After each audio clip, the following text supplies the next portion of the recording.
Hello and welcome to the oddest little podcast on the internet. What's going on? We are the Odd Pod. My name's Stacey Kruger. Who the hell are you boys? I am casually challenged. I am Rad Hazard 1. I'm Robbie. I'm Ryan, and this isn't the normal cage we're usually in. Yeah, we kind of moved cages. In case you guys are wondering why it's been such a lapse in time between these podcasts, I kind of moved. I went from one apartment to a shithole, crack den, just drug-fueled ragers next to me, and drug dealers and heroin. Just everything was awful. Terrible place to raise a family, to moving into my new place, where new studio. It's a bit more echoey for now until I get off my lazy ass and put the studio foam up. That's really about it. The feds finally found Stacey, so you had to flee. Yeah. Run! Leave the TV. We gotta go. You know, they. Oh, in case anybody's wondering, if you've never played Sam and Max, leave the third season behind. It's way too much of a departure from the first two. They tried to go like, oh, we'll make it ISL friendly, and they kind of destroyed it. But play Sam and Max season 1 and 2. Season 2, you'll understand that joke. It's so good. Sam and Max is like what it was like. One of the best, if not the best, point-and-click series ever. Like, there's been a couple really good solo point-and-clicks, but for series, Sam and Max dominated it. Absolutely dominated with pop culture references, with just adult humor, while still mixing in enough little kid stuff. They kind of did like the Shrek balancing act, I guess you could say, where they threw, except that I would suppose it was the opposite, because there's a lot more adult humor in there, huh? A lot more. Shrek and All-Star. Earlier, he was just mentioning, like, hey, you said that. It made me think of All-Star. And now it's going to be Shrek. You're going to leave. You're going to come walking back in here, Ryan, with, like, fucked up ears and painted up all green going, it's all ogre now. This is my swamp. And they don't stop coming, and they don't stop coming, and they don't stop coming, and they don't stop coming. I hate everyone. So what have you guys been up to? I've been moving. You guys, I'm sure, have been doing stuff. Anything exciting been happening with you guys? I had a week off work. Nice. What'd you do? Anything fun? Or just kind of sit around the house scratching nuts? Pretty much that, yeah. I can't blame nothing. you. I mean, I would have done the same damn thing. Yeah, I mean, if you heard the song Bruno Mars today, I don't feel like doing anything. Oh, That's yeah. pretty much me all week. I worked at a sandwich shop that insisted on playing that all of the time. Casually do anything fun? My party survived a TPK. The hell's a TPK? Total party kill. Total party kill. What game are you playing? Dungeons and Dragons. Oh, that makes so much more sense. Okay, yes.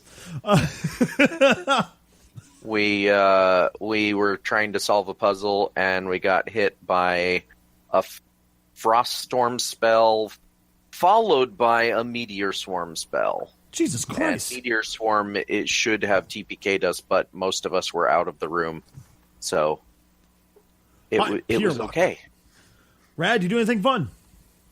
Exciting? Crazy? Kinky?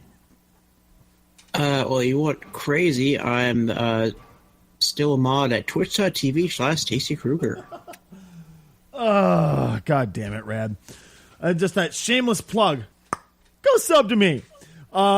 If you want to listen to the podcast live, you can be a tier 2 sub at twitch.tv/Stacey Kruger. Just like $10 a month. Just like what T-Dub156 is doing. Once again, T-Dub, thank you very much for swinging in and enjoying the podcast today. Ryan, you are our saving grace. Robbie has done nothing but scratch his nuts for an entire week on vacation.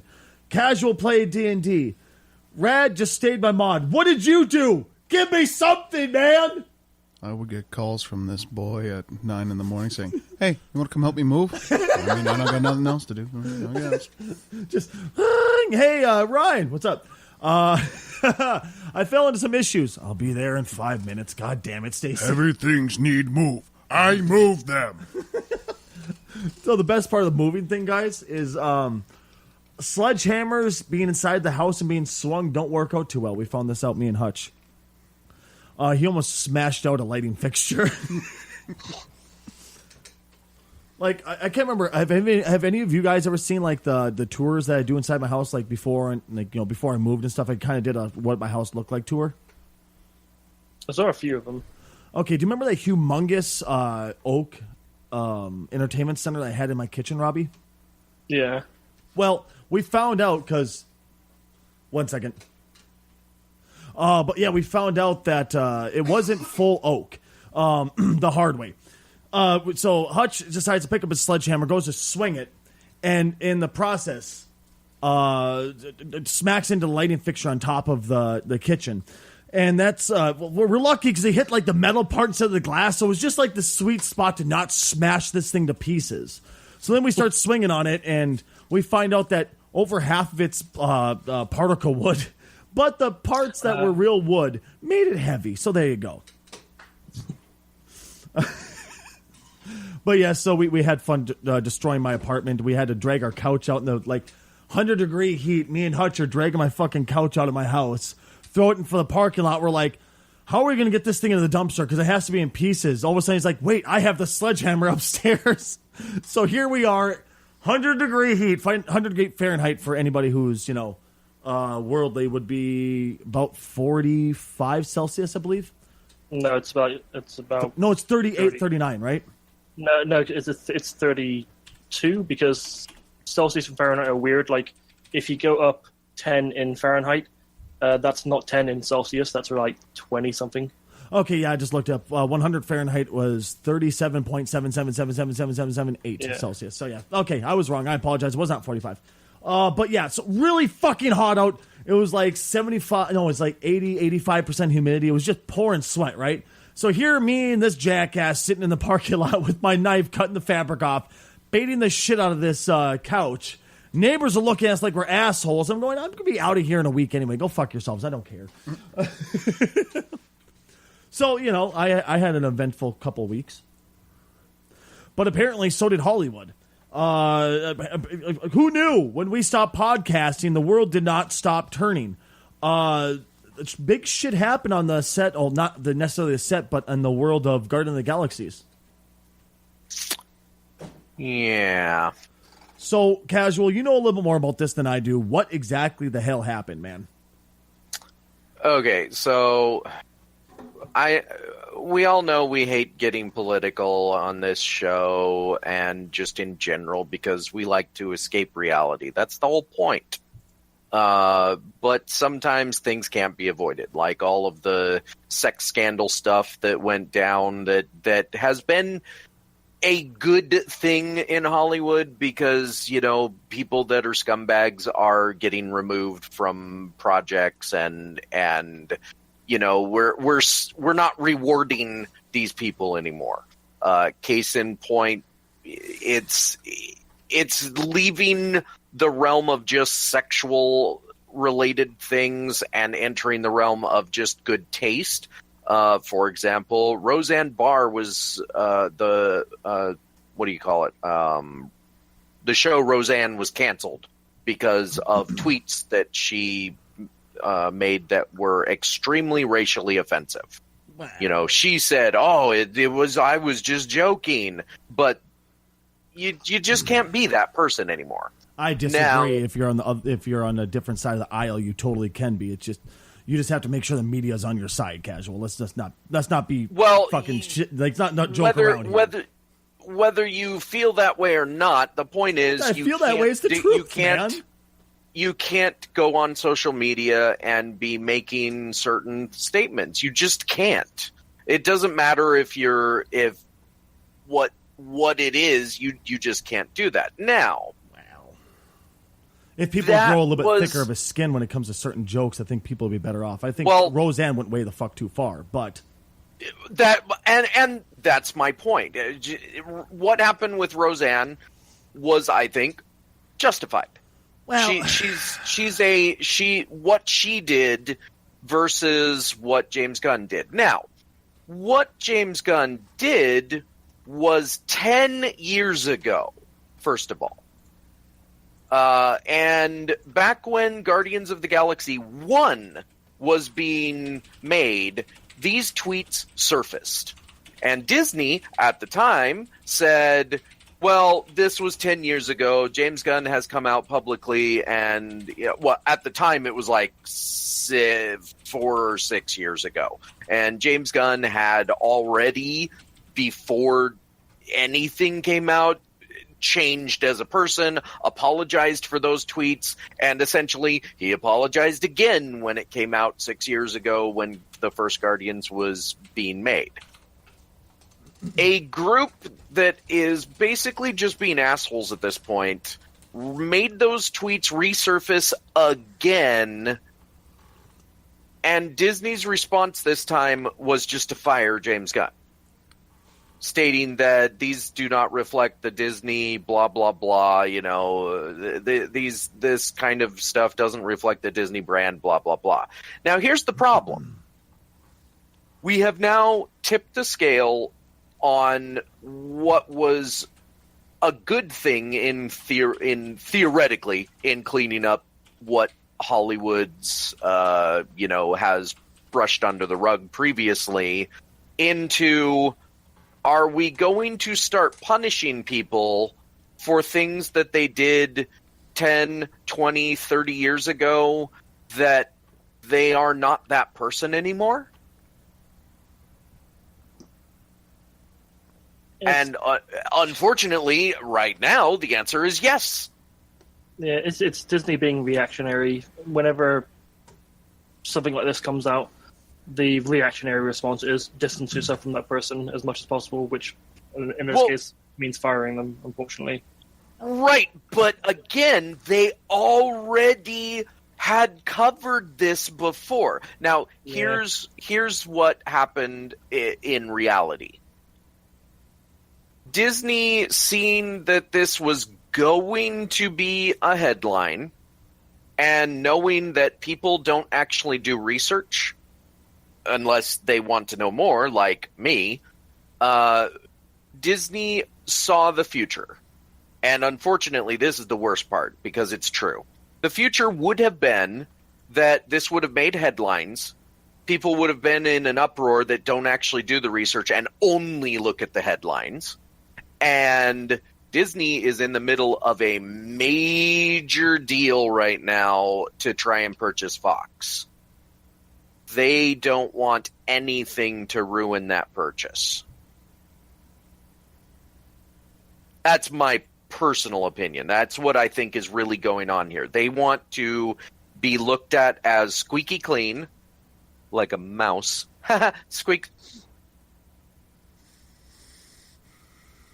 And I think I'm kind of hoping that the rest of the cast follows in Dave Bautista's footsteps. Yeah. And comes out against this, and James Gunn get rehired. But unfortunately, I know the world we live in, and I don't think that's going to happen. Yeah, I agree. It's fucking bullshit. Like some of these are actually pretty funny. One that really made me chuckle was I'm doing a big Hollywood film adaptation of The Giving Tree with a happy ending. The tree grows back and gives the kid a blowjob. What the fuck? Yeah. That was the goddamn one of the tweets he got fired for then? Or that's one of them, yeah. There's a fair few. That? Yeah, James Gunn's statements. Now again, this is what he was doing at the time. This was before he was hired for Guardians of the Galaxy. He was basically a writer, he's trying to be a comedian and trying to get noticed. He was, quote, trying to be edgy. Well, the way he was trying to be edgy is, and again, what the media says, and I didn't read any of his tweets, but he was trying to make edgy jokes, and what the media says is it related to pedophilia and rape. And technically, yes, but you're taking everything out of context, and you're not actually like that joke is stupid, but it's also, kind of funny. I'm just with the mentality that everything is free. Like it's like either everything is free reign for jokes or nothing is.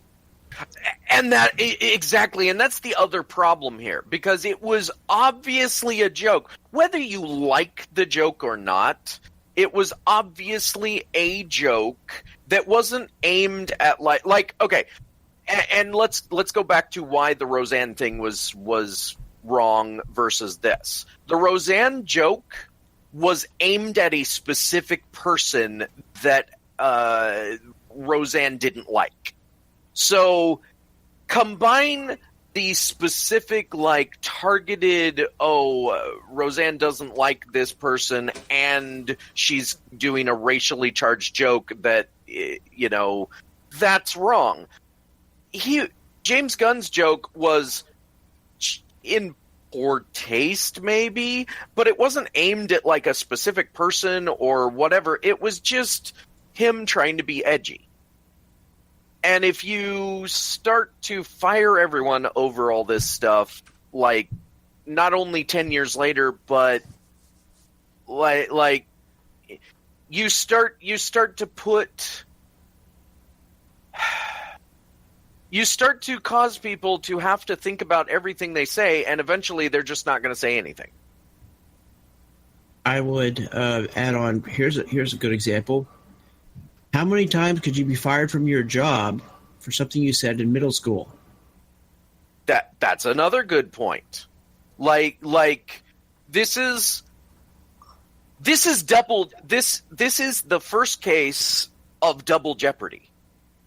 Oh, we let you go on this exact same thing 6 years ago, but now we're going to fire you over it. Well, I have a hard time calling it that because it's not an actual proper legal case, but I do understand what you're trying to say. Well, no, but like they literally, this is the exact same tweets that were brought up 6 years ago, and Disney said, no, James Gunn is a different person. And now, because of political climates and all sorts of other reasons, I'm still saying it's because of the whole Fox-Disney deal that they're trying to do, but that's just me theorizing. But whatever the real reason are, it's like they said, well, we know we backed you the first time, but now we're not going to. Even though it's the exact same tweets that we're referencing. And just to be clear, it's the exact same people at Disney, too, as the first time. Right. It's not like new different people leadership. are in charge. Yeah. So this is the first indication, and what makes it worse is this is a case of public opinion destroying people's careers. Now, that's always been true, but what happened is that a specific group made these tweets resurface again for the specific purpose of hopefully getting James Gunn fired. It worked. What does that mean going forward? Does that mean that if we want to get anyone fired, we can just dig up anything from their past and point to it and say, this person is a horrible person 20 years ago? Yeah, he beat up that other first grader when he was in first grade. Like we as a species can evolve past that stuff. I would say this has been happening for God knows fucking how long. This has been building and building and building and building. And unfortunately, people going, you can't say this, but this is okay, has been what brought us to this point. By saying, you're not allowed to say this, but you are allowed to say this. Pretty soon it's going to get to the point where even you're not allowed to say that anymore. Even though it happened 10 years ago, it was okay then. Well, you're not allowed to say it now. Now we're going to re-bring it back up. Honestly, guys, by people legitimately not just growing the fuck up and going, okay, I didn't like what you said, so I'm going to block you, and just not hear what you say is what brought us to the point where we're at today. Honestly. You think you guys have it bad? If he said this, if he was English and he said this in my country, not only would he be fired, he'd be arrested as well. Yeah, that fucking douche, the piercing dude. What's his name? Count Dankula. Thank you. Like, he had his fucking dog do a Hitler salute. He got arrested. That's the dumbest shit I've ever heard in my entire fucking life. Unfortunately, the way our laws are is it doesn't matter if you meant it as a joke or not. It's whether or not the person found it offensive. Dude, that's a fucking problem. Oh my fucking shit. Yeah, It has a lot of fucking problems. And that's my point. Like we we hit a tipping point with this, and I feel like if we don't stand up against it's one thing, and it's like all the other arguments. It's one thing to try and be doing good. It's another to take what was good and start turning it bad again. And that's what I think is happening with James Gunn and the worst part is, and I think he's doing this because he doesn't want to raise a stink either. James Gunn's response to this was, basically the exact same response he gave 6 years ago, but he's also saying, I'm not mad at Disney. This is just what they have to do. And it's like, so now we're just accepting when an organization comes out against us and can get us fired for something we said 10 years ago. Yeah, personally, I think just when it comes to things like this, apologizing is the worst thing you could do about it, because it's kind of giving it creed that people are right, that it's that you should be fired over it. I just don't think I don't think that should be the case. Oh, I don't think he should like double down, but I think he should say like, yeah, I did these in the past. That was the past me. I'm no longer like this. I mean, legitimately, if I were James Gunn, I would probably do the same thing, because it's a Hollywood issue, and you don't want to fan the fires or whatever. Sorry, What? Grow a pair of balls and stand up for yourself, maybe?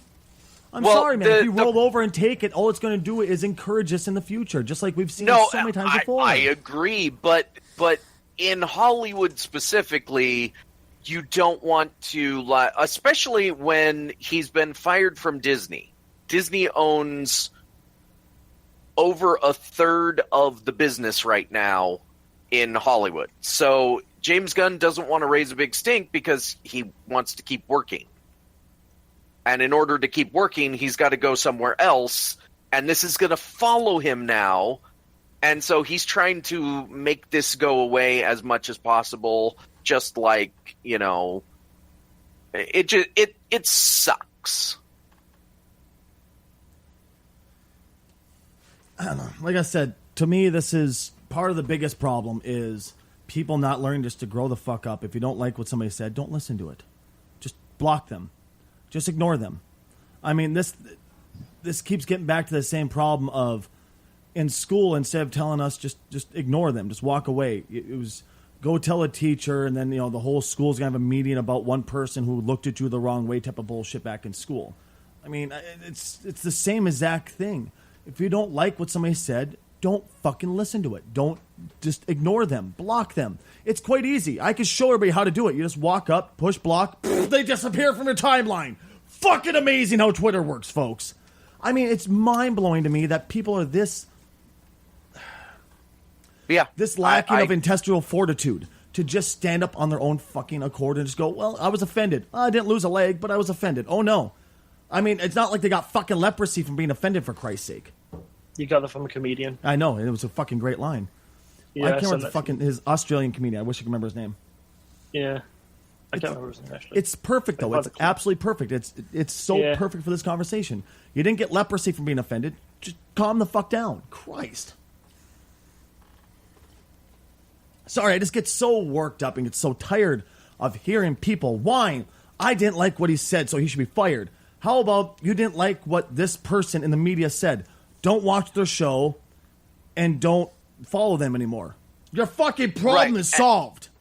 There you go. And that's the problem that's the problem with this whole thing is that, obviously you fire a guy if he's turns out to be an actual rapist or sexual offender, like what's been going on.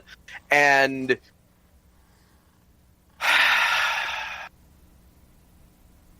I don't know. It's stupid. I feel like this is definitely the line has been crossed, and it's time to yet again reevaluate. But who knows what will happen? My biggest hope, honestly, is that the entire cast of Guardians says we don't want to do this without James Gunn. Because Jesus. if they come out in support of James Gunn and say, look, he did something, whatever, it's done, it's past, then, and they quit over it, I'm almost certain Disney would say, oh, well, let's reevaluate what we did then.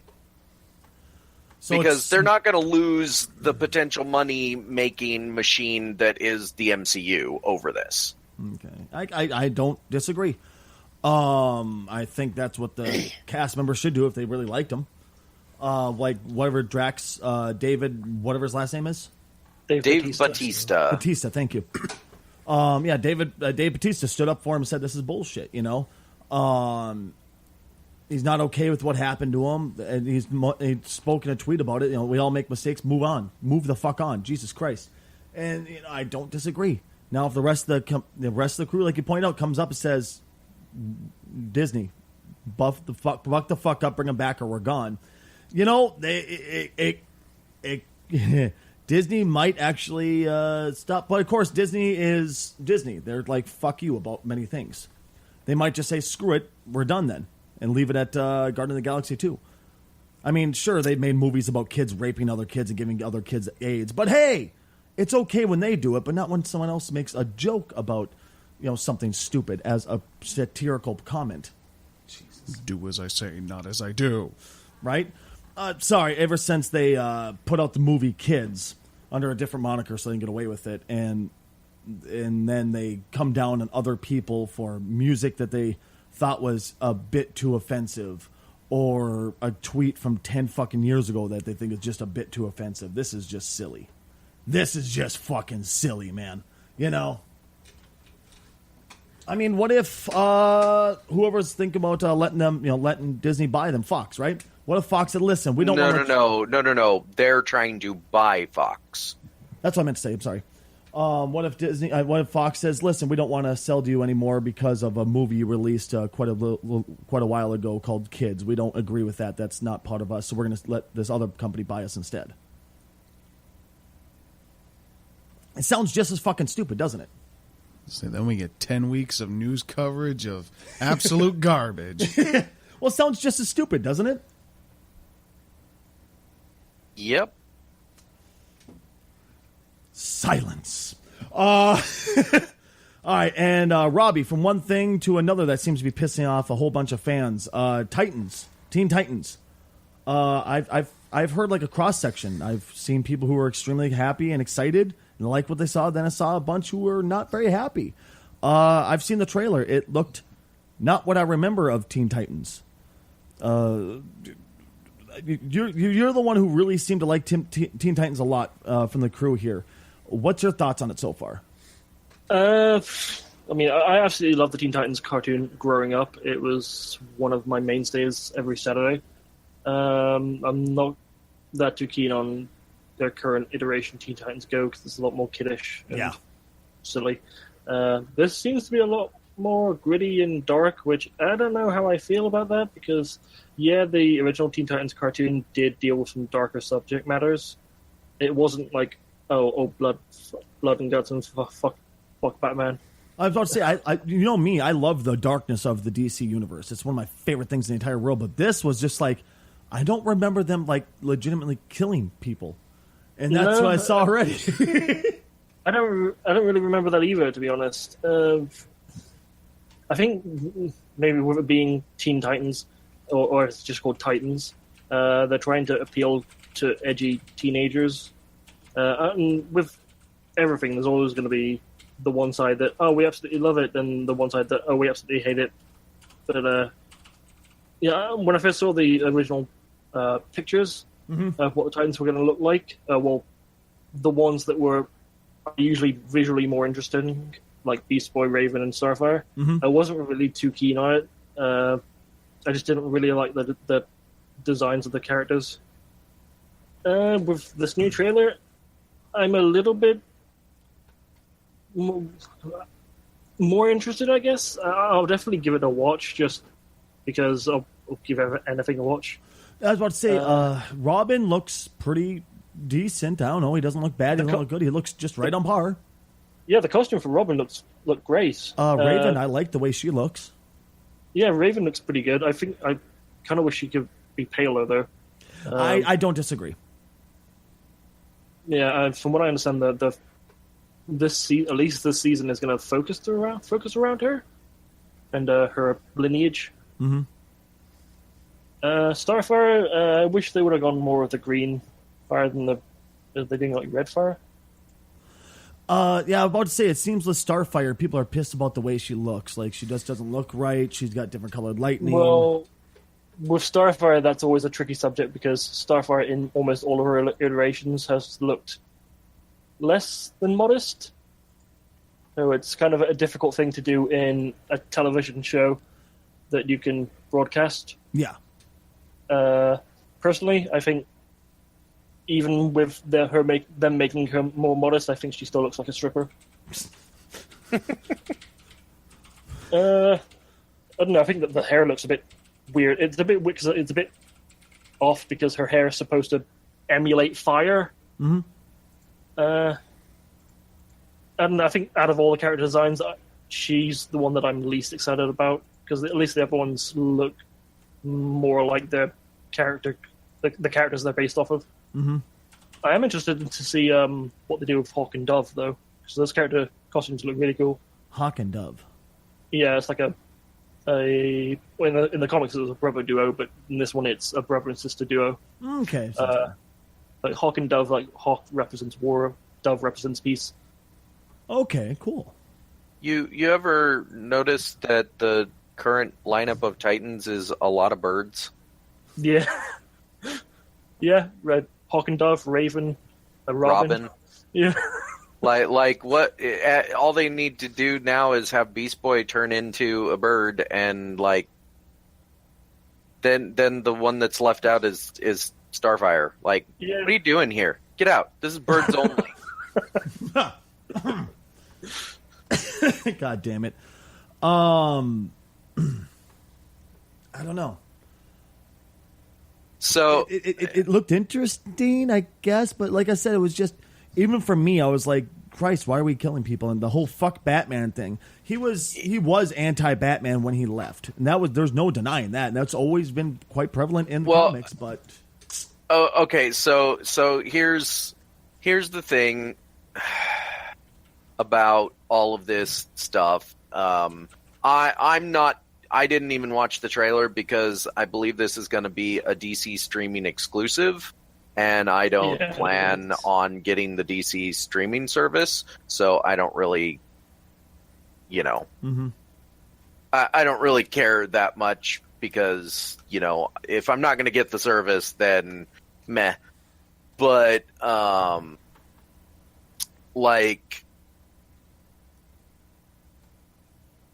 when it comes to new interpretations of things, so people get so butthurt about a new interpretation of a thing until that interpretation comes out, and then some people stay butthurt, but a whole new generation, this will be their version of whatever it is.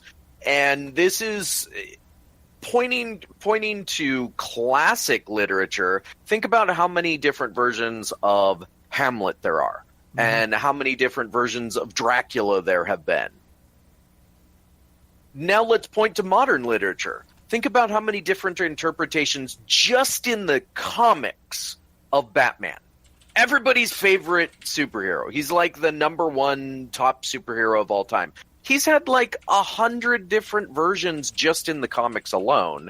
And whenever I hear people get all whiny about, oh, this is the worst thing ever, I can't believe they're doing this, and they haven't seen it yet, all I can say is Batman 89.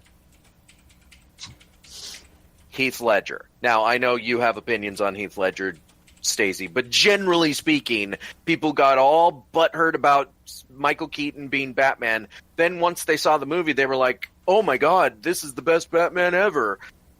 when people heard that Heath Ledger was going to be doing the Joker, which the last Joker had been Jack Nicholson, and everybody loved it.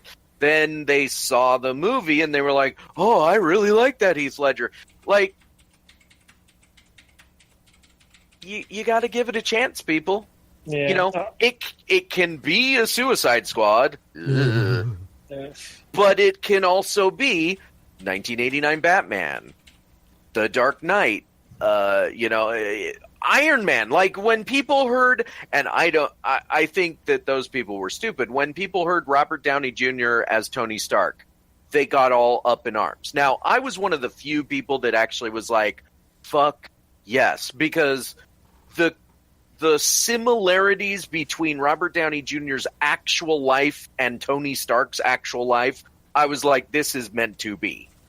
I was right. Now everybody's like, there can be no other Tony Stark than Robert Downey Jr. And they're going to get all butthurt when they eventually recast Tony Stark. Because they will. It's inevitable.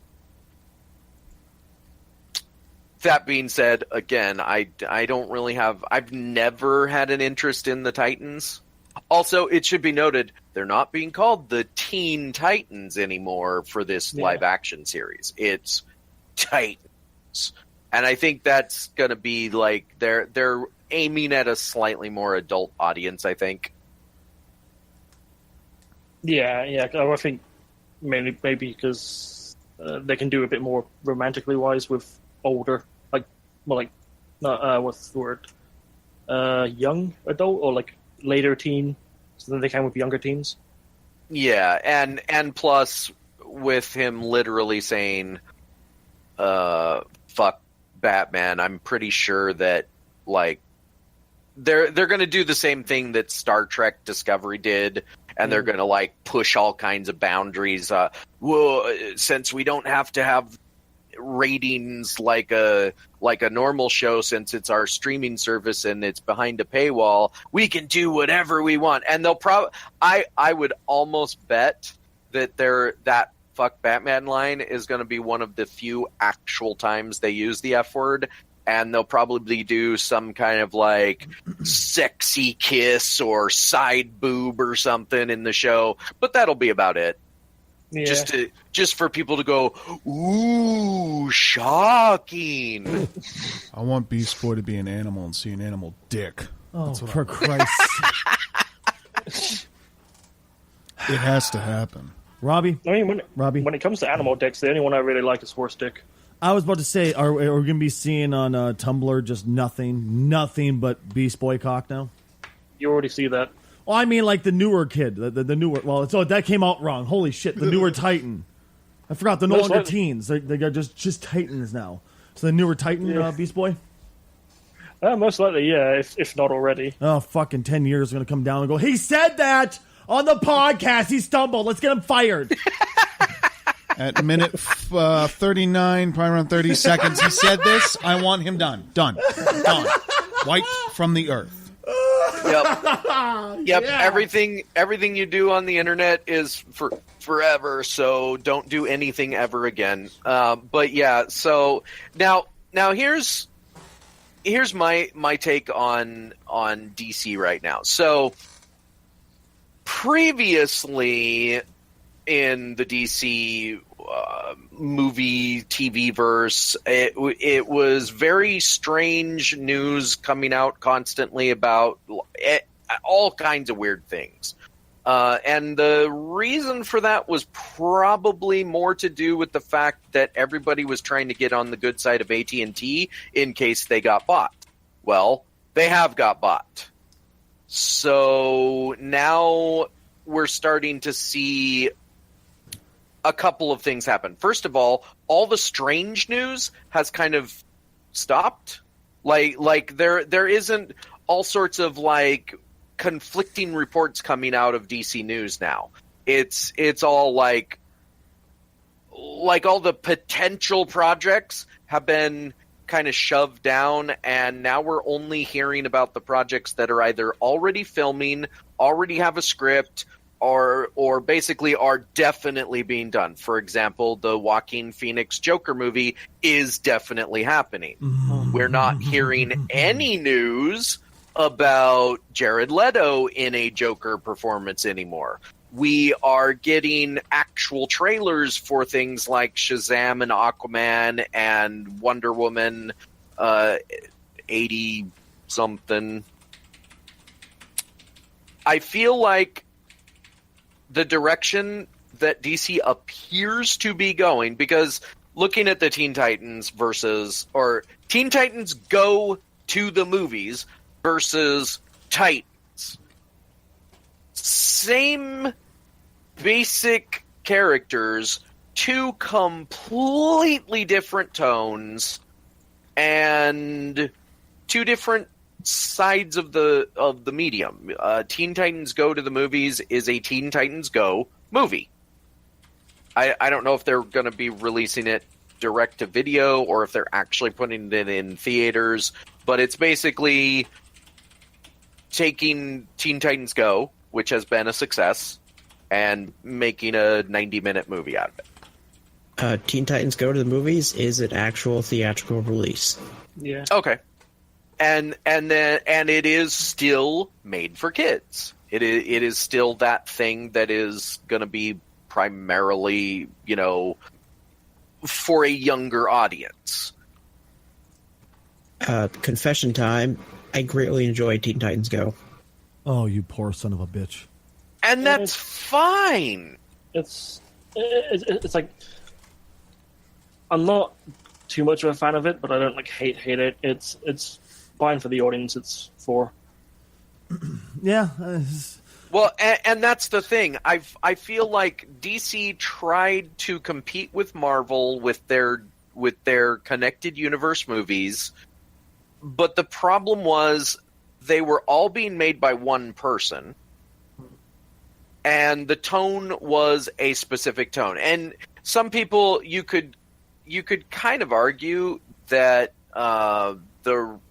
they were pigeonholed into this position by the Nolan Batman movies.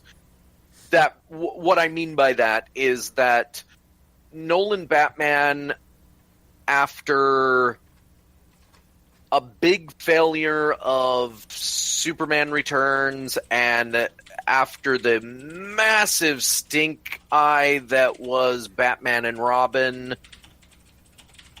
people looked at the whole DC universe and said, what the hell are you doing?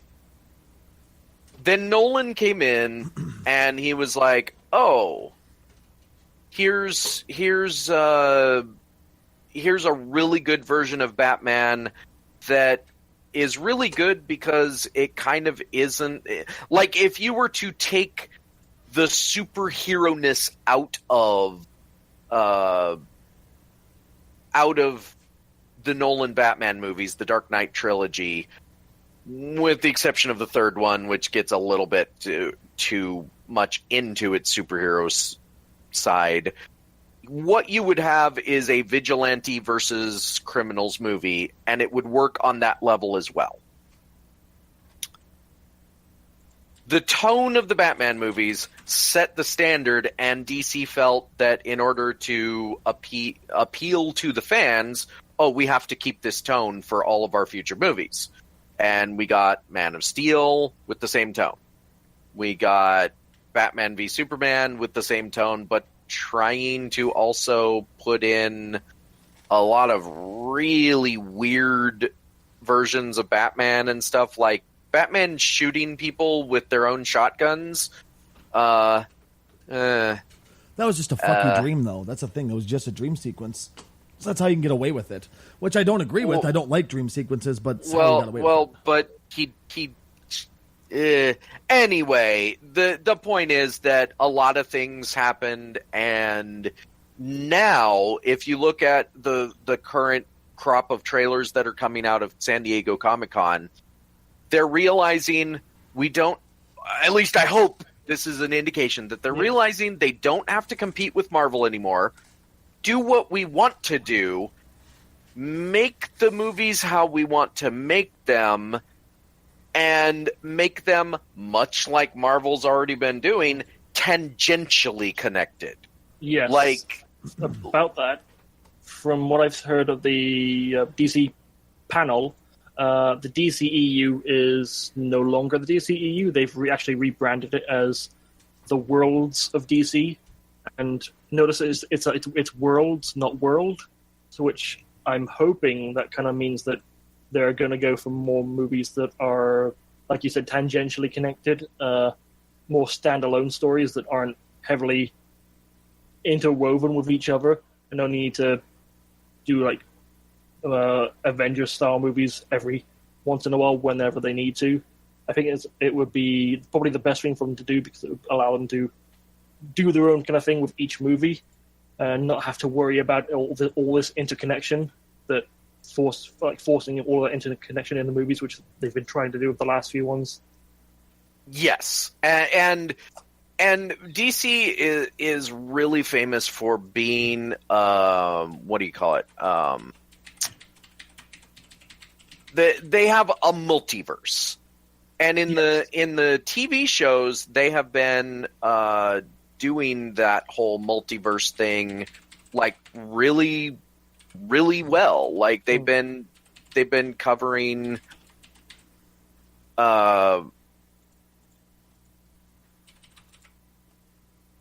what do you call it? They've been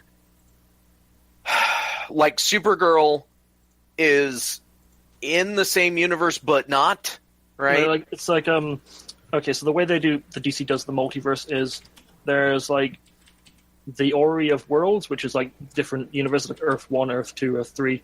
The Flash takes place in Earth 1. I believe Supergirl takes place in Earth 3. Actually, they confirmed Supergirl, I think, takes place in Earth like 30 something. I don't know. It does. It kind of doesn't matter. But at the end of the day, what I really like about it is, it allows them to do like multiple different stories with the same character and have them all be technically canon. Yeah, and that's the thing. They can do that if they keep this up. And so one of the things that Marvel has done so well is that people think that all of their movies are so super interconnected, and a couple of them were, but do you know how they've really connected them? The Avengers and the end credit sequences. That's it. Like for the most part, all they've had is these little end credit sequences and the Avengers movies that bring them all together every so often. That's what DC should do. You know, like have Aquaman have his own movie, have Wonder Woman have her own movie, Shazam can have his own movie, whatever, and then just do an end credit sequence, or don't even do that, and then have them come together in a Justice League 2. I would, as much as I didn't really like Justice League, I still would like to see a Justice League 2. I would like to see them self-correct and just just keep going. Don't redo the whole universe. Just keep going and do the next thing. Yeah, it's like when you're driving a caravan and it starts to swerve, you just need to power out of it. I don't know why I did that reference. I don't know. I totally agree. Like, Stacy, what about those trailers? I was just letting you guys go because you are all just going on and on and on and on. I don't think they should change anything about DC. I love what DC has been doing. I love everything about DC. I haven't seen a thing I didn't like about it, except for Wonder Woman, because it just took way too long to get going. Otherwise, Wonder Woman was fantastic after it finally started getting going. I always like how you have the opposite opinion of everyone else, where everyone hates all the movies except for Wonder Woman. I mean, it's okay for y'all to be wrong. The problem is I can't get my head up that far up my own ass to see your guys' point of view. You know what I mean? Obviously, I'm being funny. But, I mean, it's just, I love it. I loved them so much. And that's part of the problem when I saw Aquaman. And I was like, my Christ. They're like, oh, hey, people like Marvel campy shit. Let's be that. I don't want that. It started off, it had a tone of darkness. I was like, yes, dark. Oh, and here comes the campy shit. God damn it. Yeah, but darkness works for certain characters, but not for others. That Aquaman, it worked great for. I mean, look what they built with Justice League. It looked great, man. But he wasn't dark, though. He was Aquaman's introduction he's never been dark. He's been the bro dude. And he was never drunk in the comic books either, man. I mean, come on. Now he's just a fucking douchey drunk, and I love it. Well, yeah, and they're not shying away from that in the new movie. That's from what the trailers have shown, and that's what I like. Like Batman, I agree. Batman should be Mr. Dark and Broody. That's what he is. Now, as much as I actually enjoyed the Superman Dark and Broody version of Man of Steel, Superman is Mr. Bright Blue. He's the guy that is the Boy Scout of the DC universe. So, I mean, Bruce Wayne literally calls him the Boy Scout in the comics all the time. Mm-hmm. So, I feel like it is okay to have, like, Marvel has discovered a tone that is essentially the same for all their movies, and that works for them. But I think in DC's universe, or multiverse, or worlds, or whatever they're calling it, DC should have different tones depending on the movie. I like the idea, like watching the Shazam trailer, I was so on board. Like, that is, we don't know anything about Shazam as a general audience. So I like that they're doing it with different tones. It allows them to be more experimental with their movies and like combining different genres. I guess it's just, if I want bright and cheery, I'm going to go to Marvel. We already have that set up. I mean, I don't. Maybe it's just because I like what they have going that I don't want it to change. I don't want to be Marvel. If I want that type of crap, I go to Marvel. You know. But it's not crap. Marvel. I mean, don't get me wrong when I say crap. I mean, I'm just saying, okay, that stuff better. Well, I'm just saying, like, not all of them. It's going to be like all bright and cheery. They're going to like do bright and cheery for the characters that it's appropriate for, and they'll still do dark and broody for the characters you love. Yeah, exactly. And I think, like, if you stop and think about, like, Wonder Woman 84, it's not going to be bright and cheery. She's going to be brooding over. She's the angst. On a different way, you know, while Batman is angsting over the loss of his parents for the last 30 years, get over it, dude. Wonder Woman is angsty over all of humanity being douches. She'll probably be upset about the death of Steve Trevor.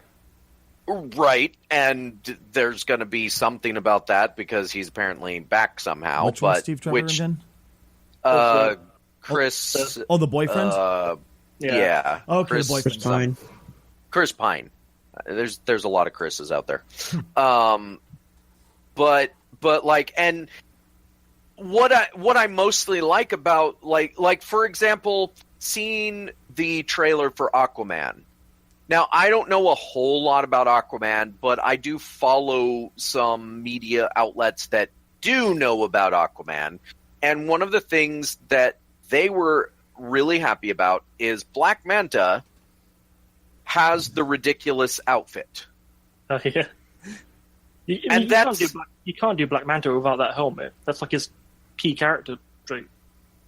And that's the right thing to do, I think. I think lean into some of these things. Lean into the idea that Aquaman is a reluctant king kind of dude, because I feel like he's the current version of Aquaman in the movies could very easily go into the guy that eventually gets a harpoon for a hand. Like they can get there. They just have to start with something good. And I think that's the right tone. Whereas Shazam being this kind of like more happy tone, and I have a suspicion that it won't be happy by the end. Because you don't get to have like superpowers and show off and not have some supervillain come in and ruin your day.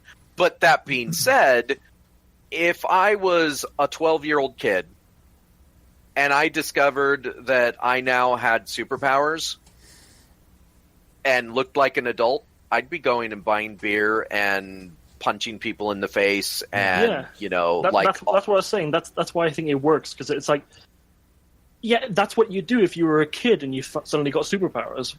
Why would you not do that? It's just from what I go ahead. From what I understand, the movie is being likened to Big and Elf in a way, which instantly destroys the entire movie. I'm sorry, man. Two terrible movies, dude. I'm still gonna watch it because, like, Captain Marvel, or like as he's being called now, Shazam, is one of the characters I've always wanted to see on the big screen. Right, and like, if they had gone like super serious with it, it would not have worked, because they already have Superman, and that's another thing to think about, is so many of DC's superheroes have the exact same basic power set. You've got Martian Manhunter, who's super strong, durable, and can fly, and I don't know if he can shoot laser beams, but probably. You've got Wonder Woman, who's super strong, can fly, and you've got Superman, who's super strong and can fly. You have to differentiate them somehow. Yeah, I mean, Shazam was originally created by another company as a competitor for Superman. Oh, yeah, don't get me wrong. I don't disagree that they should have get this guy be a little bit happier, a little more brighter, because it's fucking Shazam. But it is a little kid. But at the same time, it just doesn't feel right. It's just, when I think of the current universe we have right now and then bringing in this, it's like, ugh. But that's the key, is it's not a universe like Marvel. Marvel's connected universe makes sense for Marvel, right? Where they've got the dark and gritty TV shows, they've got the angsty TV shows on different networks, and then they've got the generally bright and happy cinematic movies. DC just has different worlds. Like, we don't even... Shazam doesn't have to be a part of anything. Like, they could completely do Shazam in his own world where Superman doesn't exist. Now, they have already shown that Superman does exist, because there's, like, the whole newspapers that literally one of the headlines says Superman something or other. And also the Batman emblem that they were holding at the beginning. Right, but again, those are the tangential connections. They don't ever have to interact, right? They can just have Shazam doing his thing and mention these characters, but never actually come together for any reason, unless they decide, unless it works, and then they say, okay, let's have Shazam interact with Superman, or let's have Shazam interact with Batman, or whatever, which could be a whole different movie. I think it's a good path that they're on, personally. I think, to your whole, like, maybe they don't interact, or when they do, I think the only person that... I think the first person that they'd probably have them interact with would be Batman, just to be like, hey, who are you? And possibly Justice League, I think. If they were to go that route. Maybe. I mean, I don't see that character fitting in Justice League at all. Yeah, but just as a what if, because there was it Batman on the Justice League had a contingency plan for everyone? True. Very true. Very true. If you want to see Shazam interacting with the rest of the Justice League, it was an animated movie, I think, called Justice League War, I think. Okay. I think that is, yeah. It was a pretty good one. Maybe it's entirely possible. The reason I dislike this so much and I just feel so meh about it is because I have kids and I have to deal with that sound of them talking just like they were talking that trailer every fucking day. Where I'm going, I don't want to go see that in a fucking movie. I can go home and see that for free. But all jokes aside, it's just not my kind of movie. And then, you know what? If it's somebody else's, fucking fantastic. It feels like a Marvel movie and not a DC movie, and that's my biggest That's thing. what I feel like they should do. I feel like they should make a wide range of different movies. So some people will think, oh, maybe this one's not for me. I'll go see the next one. That one looks more my style. I think they should cover a wider area of audiences. I'm just praying Yeah. to Christ they don't. And I'm not religious, but just praying to the fucking keyboard I'm looking at right now. How about that? That they don't combine those fucking universes, because I don't want to deal with this kid if they when I'm watching a Batman flick, man. You know, you got the wondrous, amazing actor that is Batflick, and then Shazam going, "Fuck, this movie just tanked." It's just I have no faith. I have zero fucking faith in it, because once again, it's just not my kind of movie. You know. Yeah, from what I understand, the villain's going to be Black Adam. That should be fun. I don't. Not in No. the first one, no. Yeah, it's The Rock. The Rock was supposed to be Black Adam. Oh, but this I think movie's that already changed. failed because of The Rock. That's right. He's not even in it, No. Stacey. He's not in it. Okay, then it's a chance. Something changed, and he's not in it anymore. I don't know what they decided, but And we've seen the character, or the actor that played the villain. I can't remember his fucking name though. Is Mark Strong. Let's do the thing. I'm not seeing But- anything about it. I'm sorry. I'm looking through the article right now. yeah. But either way, I think the different tones is going to, because here's the thing: Justice League should have been a $2 billion movie. It was not. And the reason it wasn't is because they were keeping this one tone. And I think the way to combat that is to do multiple movies with different tones so that you can get a greater audience, because that's why people go and see the Avengers movies. Is that some people liked Iron Man, some people liked Thor, some people liked Captain America. All of them went to see the Avengers. See, I would disagree simply because then you're going to walk into things like Thor 3. What the hell is it called again? Ragnarok. Or Ragnarok. And then you're going to walk into things like that. And that was an awesome movie. That was fucking... No, it wasn't, dude. I'm sorry. Just because fanboys went and saw it and got it big numbers does not mean it's a good movie. At least it to was a me. good movie because No. it was hilarious. No, that's not what a Thor movie should have been, though. I'm sorry. Yeah, it is. No, Well, Stacey, it's there's not. nothing wrong with being wrong. Exactly. It's okay for you guys to be wrong. It's what I love is when Stacy says these things, he's going against the majority opinion most of the time. It's okay for everyone to be wrong. It's normal. You're such a hipster. No, I'm not. You're- Shut the fuck up. All Not right. being a contrarian. No, it's just, I'm sorry. Just because you liked it and I didn't doesn't mean I'm wrong, first off. And obviously we say that as jokes. I know this. But I'm just kind of That pointing is out. true, but you are definitely in the minority. Most people liked Thor Ragnarok. I'm sorry. That's why it made so much money. It paled in comparison compared to Justice League, which was exactly what the community would want from that exact type of movie. Don't get me wrong. I watched it. It was okay. But I wouldn't go see it again. Where Justice League, I went and bought, for Christ's sake. Where Ragnarok, I haven't even thought of buying. That's fine. I'm just saying that This is something I've noticed with the Marvel fan base for quite some time. Okay, first of all, I want to say you're talking about this being a Marvel fan base. I'm not talking about the reason that movies succeed or fail isn't because of the fan base, because the actual fan base that goes to see these movies because of the comics is much smaller. That's why the movies succeed, is because they are a mass market appeal. By no means You know. am I talking about the comic market. By no means am I talking about that at all. I'm just talking about the actual Marvel fan base itself of the movies. It's been something. It's become the cool quote unquote hipster thing, as you guys have pointed out, to hate on DC and love Marvel. So it's going to be a bigger response for Marvel because of it, and it's just kind of how it is. I mean, Except, okay, I would say that's completely untrue, because if that were true, Ant-Man and the Wasp would have done a lot better. Ant-Man and the Wasp is the lowest grossing Marvel movie of the entire franchise to date. well, you've And got to have a low it point at is some a point. great movie. Like it is better than Thor: The Dark World, and yet Thor: The Dark World made more money.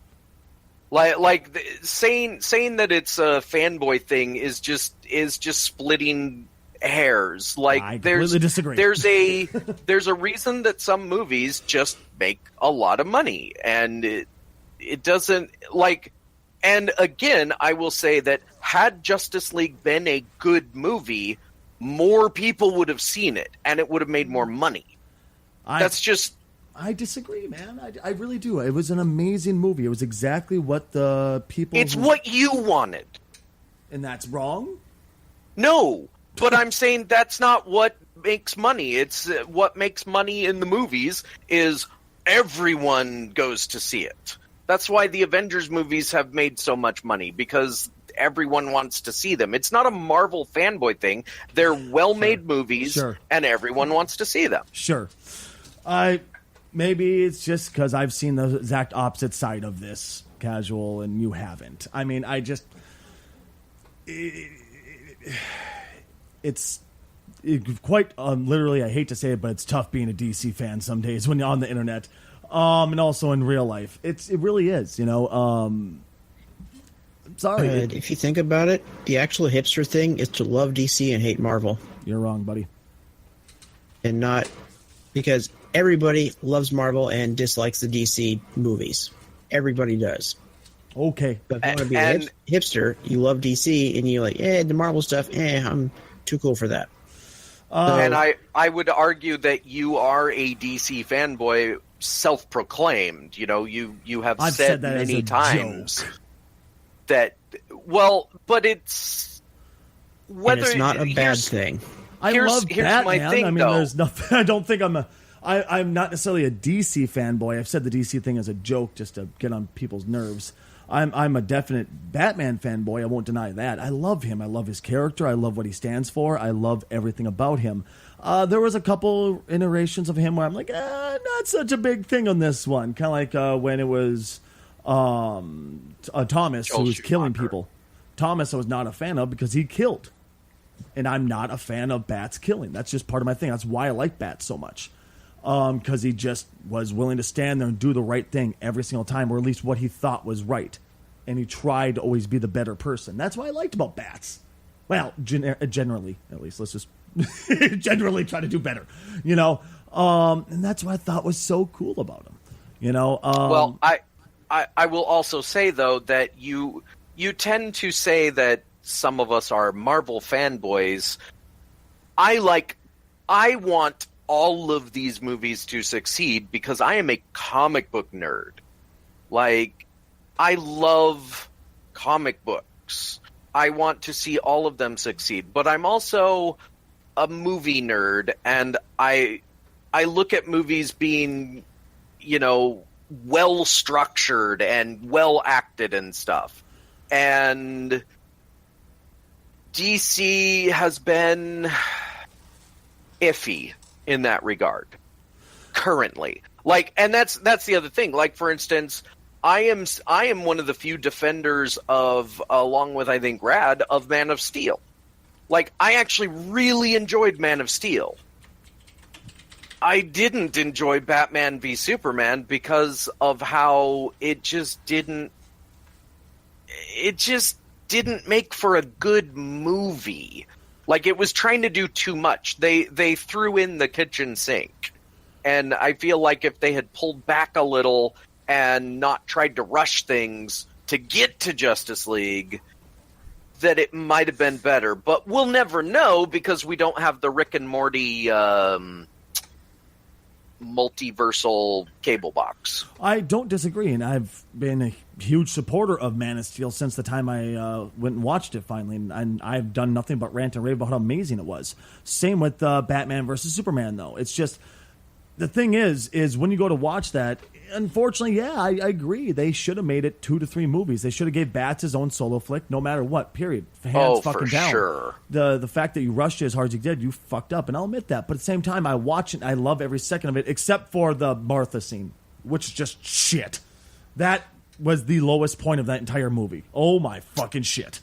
But I disagree. What? I actually didn't. I mean, I think it was a stupid writing point, but I don't think it was the worst part. I think Doomsday was the worst part. I honestly thought Doomsday was better than that, and that says a lot.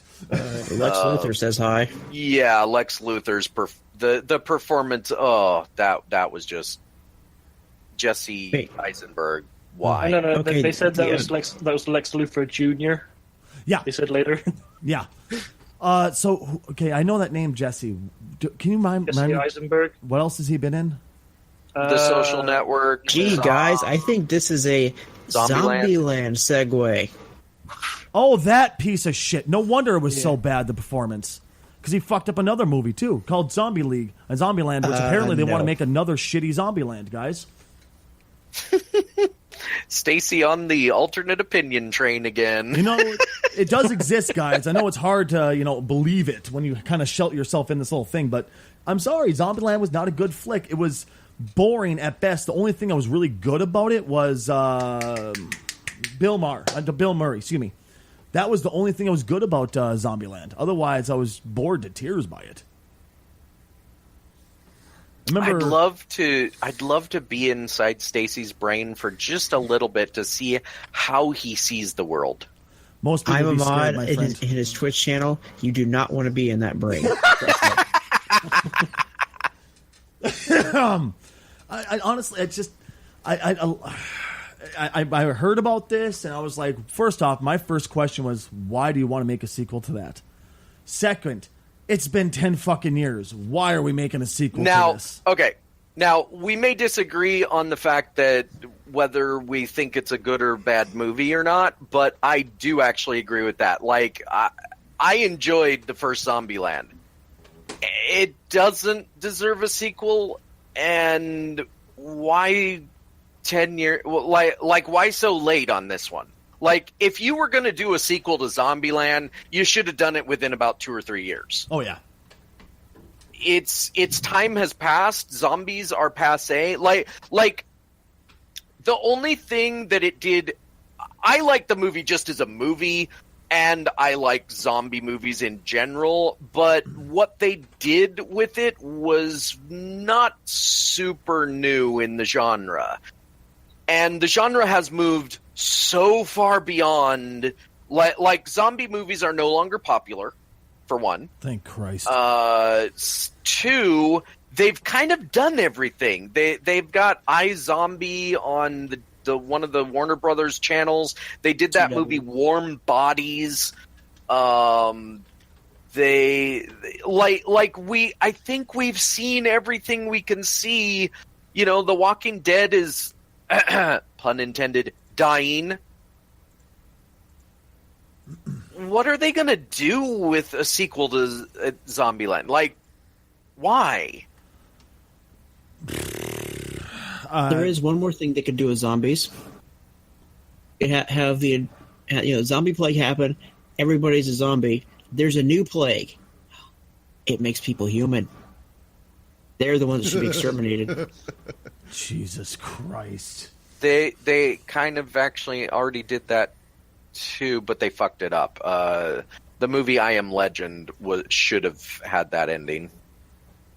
Basically, the vampire zombies were supposed to, like in the book, the plague that killed off most of humanity ends with the last of the humans being killed off by the vampire zombies, because guess what? The vampire zombies are the evolution of mankind. Well, I mean, no, that the one chick escaped at the end, though, with the supposed cure, I thought. Well, no. That's what I'm saying. The movie fucked it up. I misheard you. I apologize. Like the book had such a great ending, but because Hollywood loves the happy endings, they went with we're going to cure it. No. The book version of I Am Legend is the proof of Magneto's statement that mutants are the future. Yeah. In this case, vampire zombies are the future. You know, so we're talking about this one going, why is this being made? I got one movie that I do want to talk about that needs to get made like now, and I cannot wait because I have so much faith in who they casted it for. We talked about just for a quick second earlier, Joaquin Phoenix as the Joker. I am so excited because they got an actor who is actually good to play the Joker. I'm not so keen on his face because it's not exactly what I was hoping for. And his voice, I haven't heard it yet, so I'm excited to hear. But when it comes to an actor who is going to go head over heels into a role and lose himself in a role, is Joaquin Phoenix. I mean, For a little while, I actually forgot who that was. I mean, look at what he did with Johnny Cash. He became Johnny. He emulated every bit of Johnny. Look at Signs, I believe it was, with Mel Gibson, right? Wasn't it called Signs, or was it Circle? Yes. Okay, thank you. Signs. That character he created was amazing. Then look at his mockumentary he made about Gladiator. himself. Gladiator. He was the bad guy in Gladiator. I don't even remember that movie, honestly. But just... remember the mock? Does anybody here remember the mockumentary he made about himself when he supposedly became a rapper? No. He sold it so well that he went on late night shows and people believed the character that he created about himself, that he went nuts and he became a rapper. Like, it was fantastic. It's amazing how his acting abilities are. So when I think of somebody who needs to play the Joker and can actually lose himself, it'd be Joaquin Phoenix. I absolutely love what he can do as an actor. Now, my question for you guys is this. Which origin story do you want? I don't want... That's my only problem. Like, casting, I agree. Casting Joaquin Phoenix as the Joker, great idea. The thing I'm not too keen on, and it goes to... I don't want an origin story for the Joker. Yeah? Like... I love the idea of a Joker solo movie, but I want a Joker solo movie that doesn't tell an origin story, that has some other plot or story. There's plenty of comics they can choose from. They can create an original story. What I don't want is an origin story, because look at how many origin stories have ruined our favorite villains. Yeah, The entire prequel trilogy for Star Wars ruined Darth Vader. I feel like Joker's one of those characters that's been in enough movies where you don't really need to do an origin story for him anymore. People already know who he is. True, but it's more about what made him why he is what he is today. But see, that's the problem. Like Hannibal Rises. We had this great character in The Silence of the Lambs, and to a lesser extent, the movie Hannibal, in Hannibal Lecter. Then they did Hannibal Rises, and it tried to, like, humanize him and make him relatable. Suddenly you lost the pure villain nature of the character, and you had all of this, oh, he's sympathetic now. I don't want a sympathetic Joker. I want a Joker that is, like in The Dark Knight, an agent of chaos. We don't know where he came from. We don't understand him. We don't get why he won't kill Batman and why Batman won't kill him. We just get this maniacal character. After reading Killing Joke, did you feel that way? I didn't read The Killing Joke. Dude, it's which one of the greatest graphic novels ever. Yeah, one of the big rumors is that they're going to be doing yet again a version of The Killing Joke. I would love it. Because it's one of my favorite stories. It would explain why he snapped as hard as he did. And that's why I liked it. But I can understand a bit why you don't want it, because you just want this maniacal guy. But at the same time, I've heard so many times people ask, what the fuck's up with Joker? Why is he such a piece of shit? Sure. And that's what I like. I like the idea that we don't know, and in theory never will know. Like the idea of what the Joker represents, and we've had this conversation about the Joker before, that he represents whatever the current time period needs him to represent, right? Explaining him, it's like, okay, terrible example, but also great example. Wolverine has a mysterious past. And in the comics, he's always trying to figure out what his true past is. Mm-hmm. and it changes based on whatever the current writers want it to be.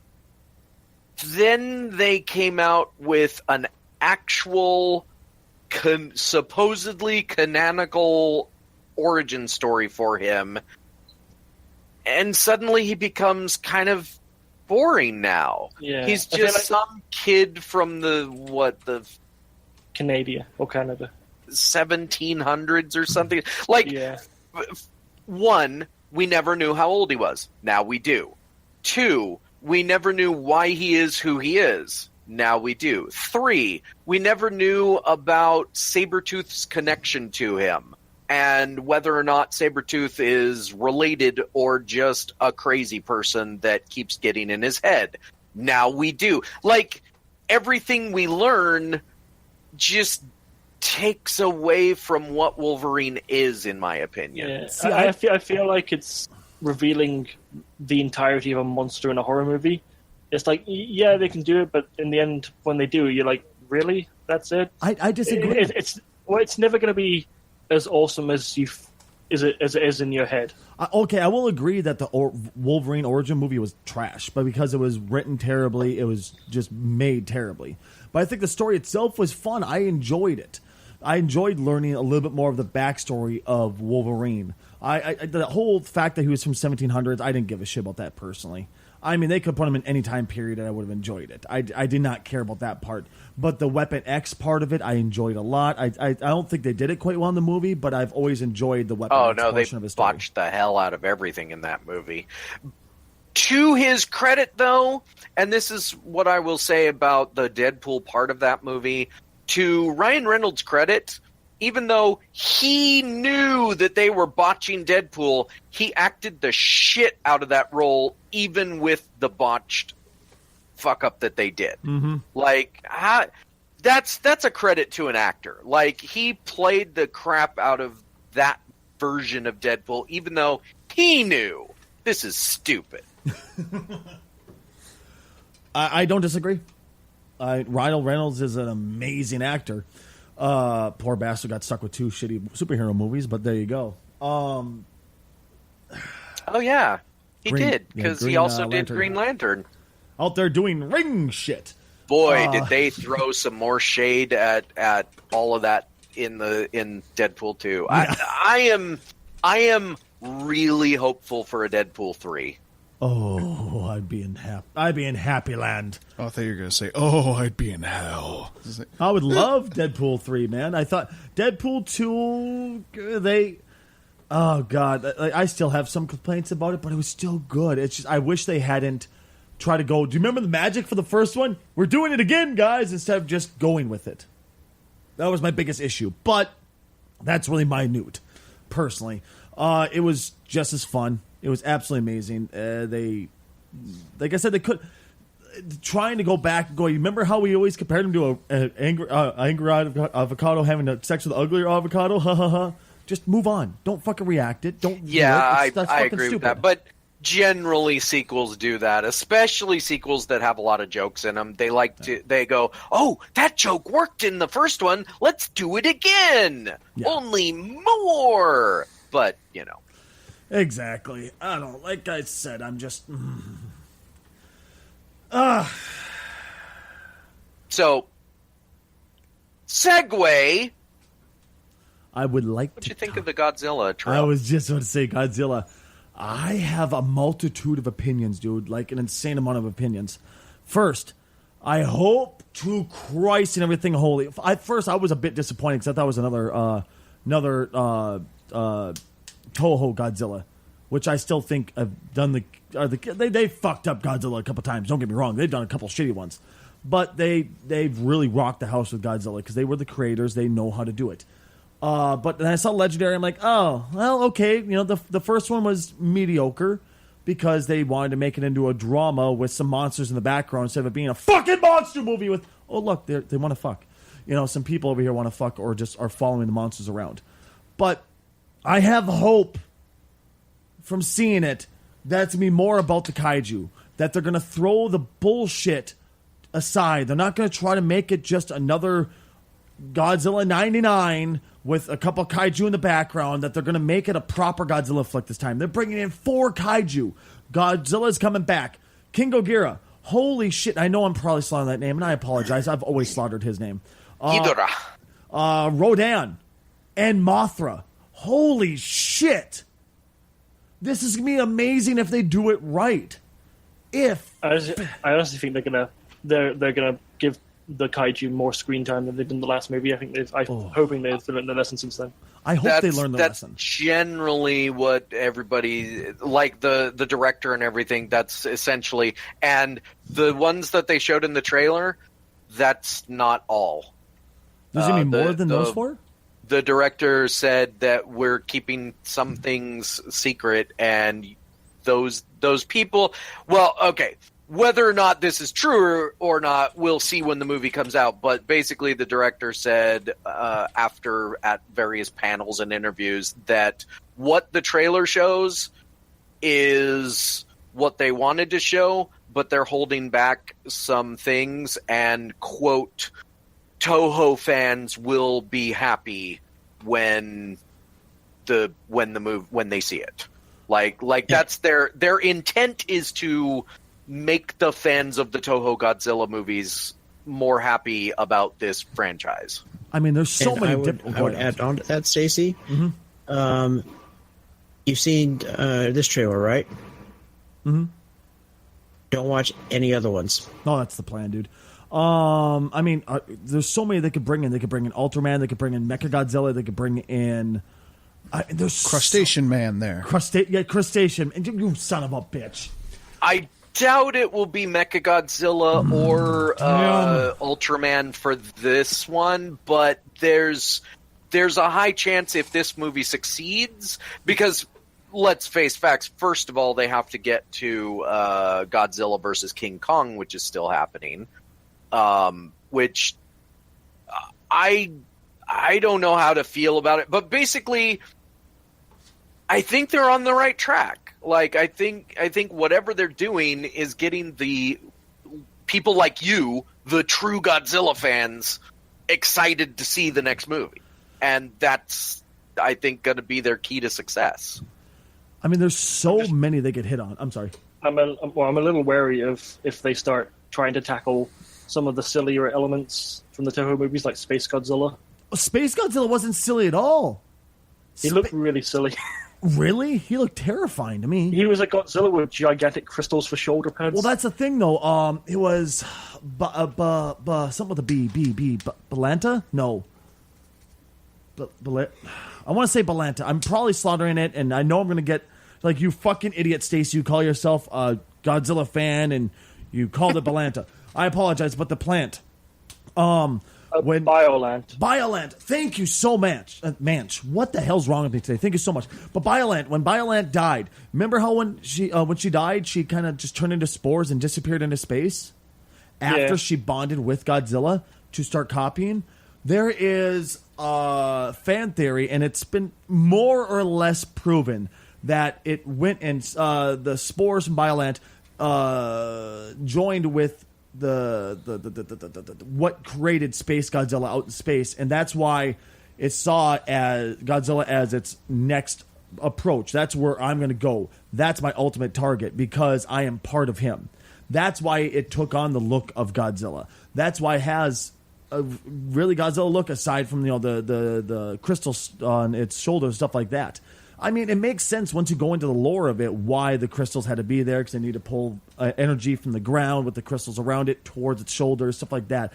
I admit it looked a bit cheesy, I guess, but to me it made sense. Like, I thought it looked fucking fantastic. I love it so much, dude. One thing I would really like to see is, after this movie, Mechagodzilla.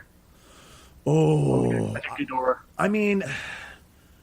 It depends. Are they going to go with the Toho origins for Mecha?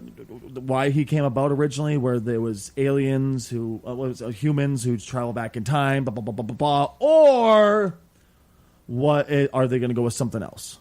I feel like they've grounded more in their movie's own reality. Yeah, which would make sense. I remember when I saw it, I was just like. like I remember watching. I enjoyed the hell out of it. I own it for a reason. I watch it on a regular basis for a reason.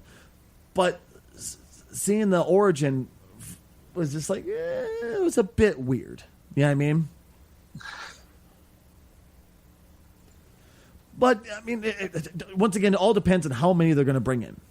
How many kaiju are we going to get in this one? Is it going to be like Godzilla destroy all monsters? Well, when it comes to big budget Hollywood movies like this, how many kaiju is too many? That's exactly it. I mean, well, and that's the thing. Like they're obviously going to appeal to the Toho fans, but will they appeal to the mass market? Like the mass market seemed to enjoy the first one, but most of the complaints were your complaints, which was not enough kaiju, too much family drama shit, why'd they kill off Bryan Cranston so quickly, etc., etc. So if your complaints are the mass market complaints, then and you are liking what you saw in this trailer, I feel like that's the right path to take then. There you go. You know? Here's my thing. If they decide to go Godzilla Final Wars on this one, I'm going to be a bit upset because, one, Final Wars is truly Final Wars. That's as far as you can get in the lineage. I mean, you really, it's quite literally, as the name sounds, it's Final Wars, man! You know, but that one felt I have stuck. a suspicion that they're not doing that because, they still have to do King Kong versus Godzilla. I have a suspicion that they are going to be doing some kind of setup for why King Kong has to fight Godzilla in this next movie. Yeah. Like they're going to be saying that Godzilla is a horrible monster that's trying to kill all humans, which, yay, that's what he should be doing. He shouldn't be friendly. Yeah. And that King Kong is somehow going to be on our side, which I don't know how I feel about that, but that's just a theory because that's what Hollywood does. I understand. Like I said, though, like with Final Wars, it worked for Final Wars because it was supposed to be the last Godzilla. Like they weren't going to be bringing him back ever again. Plus the fact that it was exactly what we wanted. We wanted nonstop action. That's mostly what we got. I mean, there was some, human characters dialogue. Of course, you have to have at least some. But it worked. But if you're going to do that in a modern one, I just don't see it working as well because it's going to be overcrowded, man. Yeah, I just feel like if the more kaiju you use, the less hyped I'm going to be for sequels that have less kaiju in. I mean, right now, this is perfect. It's like the superhero problem where if you put in like 5 villains in your superhero movie, then where's the path for the superhero going to go? Like we want to see more of these movies, and if you put like if each movie keeps putting in an additional villain, then you're going to run out of villains, especially since movies tend to kill off the villains at the end. Very true. I'm excited. Freaking excited, and I know something else a lot of people are super, super excited for. Doctor Who. The 11th Doctor. No, not the 11th Doctor. I'm sorry. That's the 11th 13th season. Doctor. Thank you. It's the 13th Doctor, 11th season. I apologize. What's her name again? Jodie Whittaker. Jodie Whittaker. I've seen the trailer for the new series, and it looks fucking awesome. She looks like she's going to do a knockout job. I'm excited to see what direction it's decided to take with her. It looks good, man. I'm very interested in it. I'm definitely going to be watching it, as I give every season of Doctor Who at least a chance. Yeah. Like I did with Peter Capaldi, and it turned out all right. I'm still not too much of a fan of her costume. I feel like the colours don't work together very well. That I won't disagree with. I will not. It feels a little tacky, but that's just me. I'm hoping it's going to grow on me by the end, because with each season that the Doctor's in, they change up the costume a little bit, and I'm hoping that maybe the final version I'll really like. Perfect example, Matt Smith. I was not a fan of him at first. I was like, his costume looks dorky. He looks dorky. I don't like it. But within like a half season, I was like, oh my God, Matt Smith. I think it's going to be her. That's generally the thing with Doctor Who. Like, I'm still not caught up on that. I kind of I have to watch it on Netflix, and Netflix I think lost the rights to show it, so I haven't watched it since they changed to Peter Capaldi. I thought you had Amazon Prime. I do, but I haven't watched it, because it wasn't on Amazon at the time, and but my thing is with Doctor Who is Doctor Who knows its audience, and its audience, it just wants to see the Doctor and his companion or companions get into crazy adventures every week that don't really matter, and then have a big giant finale for each season, because that's what Doctor Who does. And I don't think it matters who the Doctor is, generally speaking, as long as they are into it.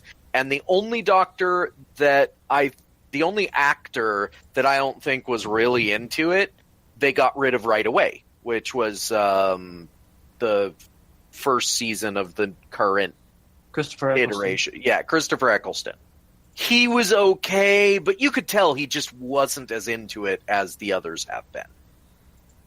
One of the things I'm interested in is this starting from this season, they're like slightly rebranding it, where they got the new Doctor Who logo, and there's going to be a new showrunner called a dude by the name of Chris Chibnall, I think his name is.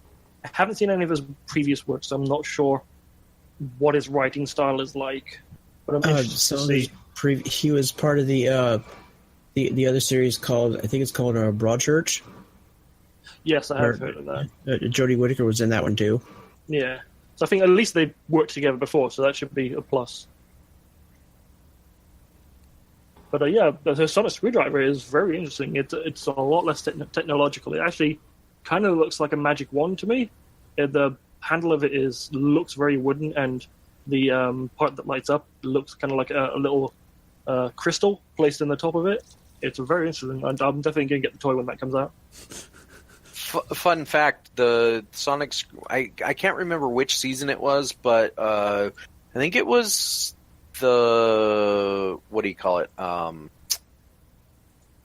Oh, good grief. Why can't I remember his name? The guy that... the second Doctor. Well, not the second Doctor, but the second in the new series. David Tennant? David Tennant. His Sonic screwdriver never worked right. like the prop was always falling apart. That was part of why they redesigned it for Matt Smith, was because they were trying to get one that actually worked right. And like if you ever saw him, like it was a super simple prop.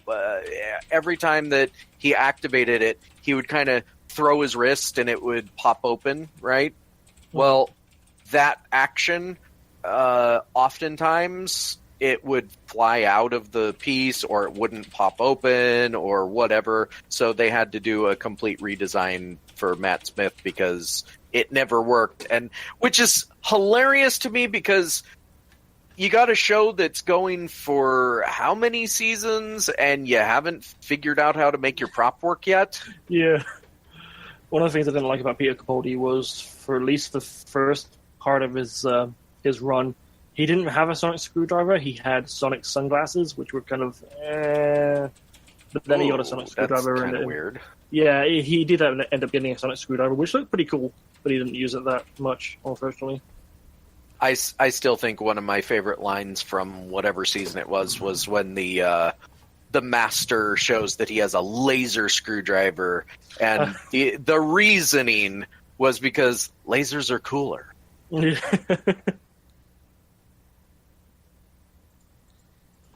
All right.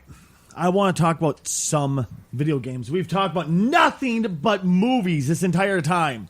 It's not our fault that San Diego Comic-Con doesn't focus on comics. Video games. There's one we need to talk about right now, and it's the Culling 2.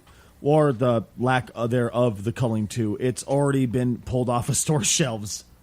Well, quote-unquote shelves. You know what I'm trying to say here. You might say it's being cold. Ladies and gentlemen, British humor.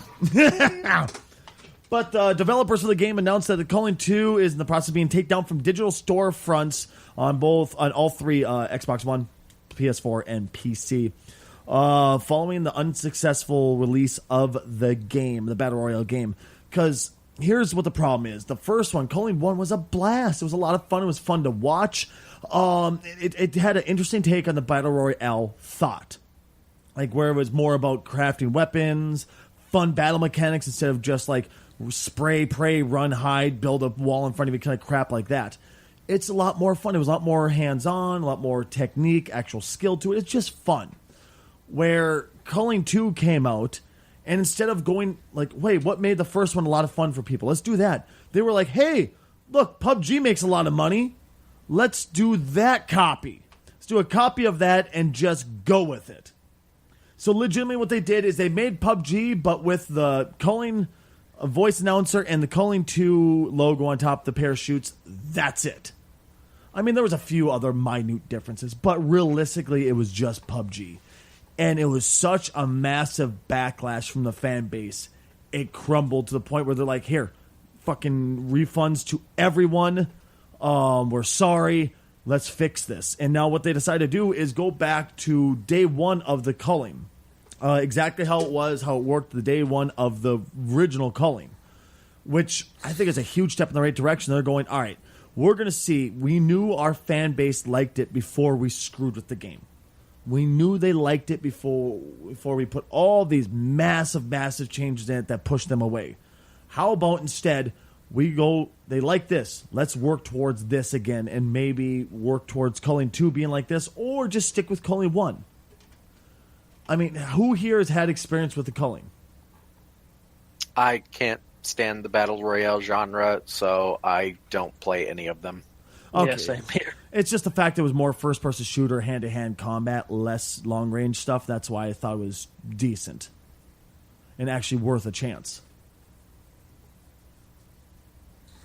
It looks like it's just me and T-Dub, because T-Dub's in general going, okay. I liked it. I mean, if you're thinking like it's more close-range combat than far-off combat, the only thing I like about Battle Royale games is watching people rage when they get killed from nowhere. Yeah. I would say Culling 1 is more... Okay, so PUBG, Battle Royale, you got the shrinking arena, all that stuff.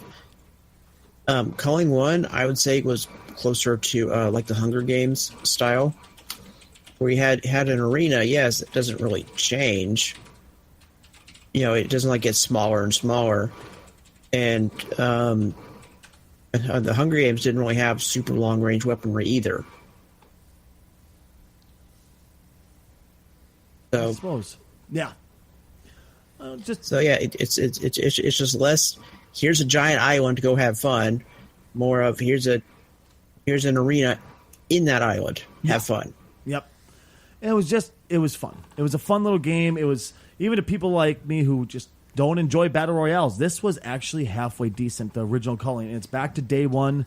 It's out again. They're actively supporting it. And I think this is one of those times where you actually stop and go, holy shit, a developer actually listened to its community and learned what they did wrong and what the community wants.